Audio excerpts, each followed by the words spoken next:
how you doing? My name is Coach Davis, and I am the host of this show, Choice Words. Right beside me, you have the lovely panel experts, Miss Wood, Miss Dallas, Miss Ivy, Miss Espy, and Miss Kirkley. All right. And Choice Words Show is about making sure that you choose the right words to our children to influence them to do better in school and outside school. The first question I like to ask Miss Espy is, how does our language develop? Okay. Well, our language develops from the very beginning when our mothers interact with us, our fathers. They make something out of our babbles as babies. They say baba, they might say, "Oh, you want your bottle?" And, mimicking and kind of make a conversation so babies know, "Oh, I made a sound and my mom responded." And similarly, in the classroom, teachers kind of have to kind of Start slow. start slow, yes, Mhm. and kind of figure out maybe what the child is trying to say. Okay. Maybe it's not coming out the way that the teacher can really understand at first, but by maybe discussing a little bit and asking other children questions, they can kind of figure out where this child is. I think that's going. important too, especially with the ESOL population, the Mhm. population Yes, of children that we yes. serve. I think that that's so very important to make sure that we understand that as educators. I have a handful of students that also, they will actually tell me, it's like, I don't know how to say it.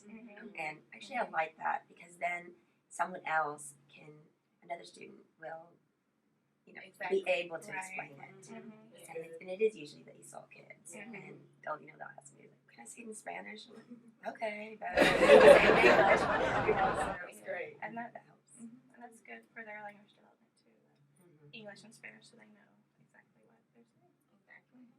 And to piggyback on what you were saying about how language begins at an early age, as babies, we're noticing things around us constantly in our environment, and we're always asking those questions, or the children are asking those questions.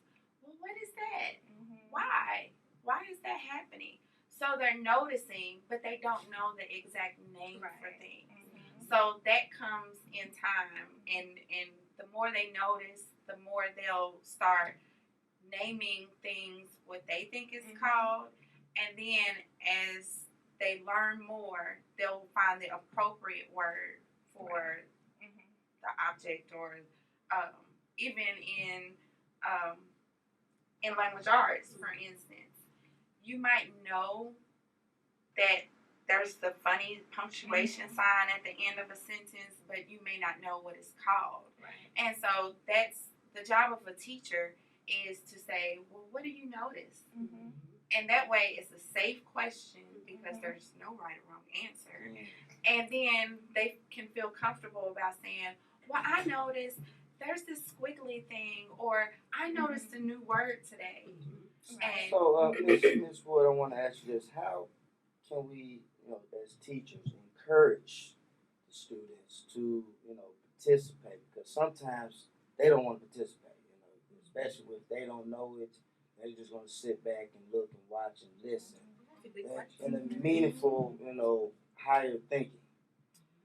well, I think if you encourage them, especially when they do something that you know is kind of out of their comfort zone, give them praise. Okay, I like the way you ask that I question. excite you. Yeah. Exactly.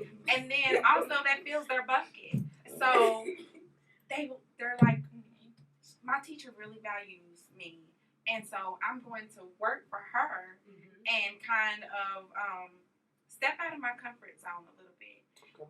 And so, we just want to give them a chance to be able to express themselves and tell what they notice, and then take what they see around them and build upon that, and teach them, that's a question mark, or how do we find meanings for the unknown words? How do we use that vocabulary, that word you found? So, taking what they notice and then building upon it. So what Johnson explains also is that teachers can't be so judgmental. To ask questions to the students that don't require a yes or no answer, that to let them explore in their mind other possibilities, other types of answers, and that even if you have a student, which you always do, that is asking a question or responding to a question totally off subject, that you shouldn't go too hard on him, that you should still say, well, that's very interesting. I'll have to think about that. Because if you shut him down, and he probably doesn't realize that You really hurt he's their off, feelings. Yeah. so you want him to come back around. That's good, because that also goes back to establishing a sense of agency with students. Because what it's saying is that you're given a response for their actions. Because if students notice that you're giving them a negative response to what they're doing, typically then they're going to shut down. But we want to make sure that we're fostering an environment that's conducive for all the kids to feel comfortable to express themselves, whether right or wrong. So I think establishing that risk-free environment is very good. Yeah, and then they become an active student. They have an active role in the discussions, and that's so important because they don't want an authoritative type person in the classroom because that's what's going to cause them to shut down. So somebody who's being more controlling, saying you're going to do this, you're going to do that, no questions asked. It's pretty much you're saying you're going to shut. We don't want to do that. But what you're doing